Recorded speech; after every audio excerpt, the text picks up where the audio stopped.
Étude biblique, Genèse, 5e jour. Que la paix de Dieu soit avec vous tous, c'est un honneur de servir Dieu. Aujourd'hui, nous poursuivons l'étude biblique dans le livre de la Genèse, avançant verset par verset, et nous arrivons au verset 20 à 23 du chapitre 1, où Dieu remplit les eaux et les cieux d'êtres vivants et établit sa bénédiction sur eux. Nous allons lire le verset 20, qui dit que les eaux produisent des êtres vivants et que les oiseaux volent au-dessus de la terre dans l'étendue des cieux. Ici, nous voyons que la vie naît de la parole de Dieu. Dieu parle et la création répond. Rien n'existe par hasard, tout obéit au commandement du Créateur.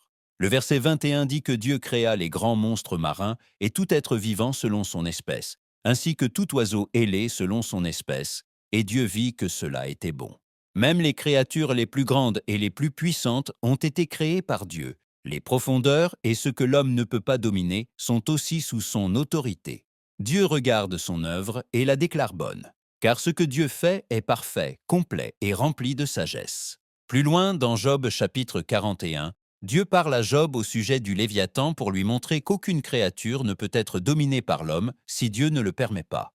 Par cela, Dieu enseigne à Job que la puissance du Créateur est plus grande que toute force créée.